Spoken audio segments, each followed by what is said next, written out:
aux confins des eaux turquoises et du vert profond des forêts. Le parc du Gargano, dans la pointe de la botte italienne, est une langue de terre qui se jette dans la mer. Au volant de son 4x4, Jessica s'y aventure chaque jour. J'ai grandi dans le Gargano.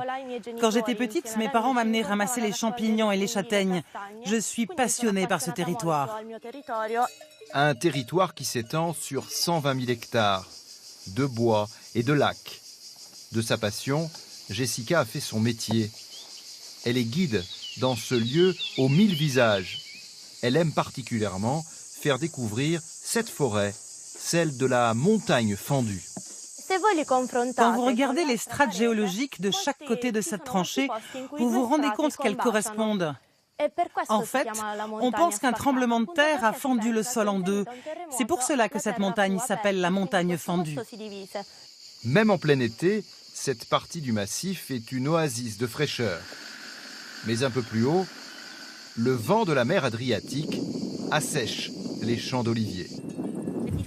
Quand on est né ici, on a envie de partir nulle part ailleurs, parce que la diversité est incroyable. Nous avons la forêt, la montagne et la mer. Le Gargano et ses kilomètres de côtes sauvages et dentelées, mais aussi des villages à partir desquels il est possible d'aller en bateau à la découverte de grottes, avec des descentes impressionnantes dans des cathédrales aquatiques aux voûtes calcaires. Le bateau qui rentre, les couleurs, les grottes, faire ça avec plein de monde, puis être sur la mer, c'est génial, quoi. Moi, j'apprécie beaucoup, en tout cas. Un dédale, presque un labyrinthe, avec une eau digne des mers tropicales. Cette grotte est sûrement la plus belle de toutes. C'est la plus colorée. Le soleil entre dans l'eau et ses reflets lui donnent une couleur incroyable. Parfois, les grottes réservent des surprises. Celle-ci a pour toi le bleu du ciel. Ce parc national est le plus vaste de toute l'Italie. Si vaste qu'il s'étend aussi au large, en pleine mer. Il faut s'éloigner de 20 km de la côte, après quelques minutes magiques aux côtés des dauphins, pour accéder à l'archipel des îles Trémiti. Piero y vient tous les étés, depuis qu'il est enfant.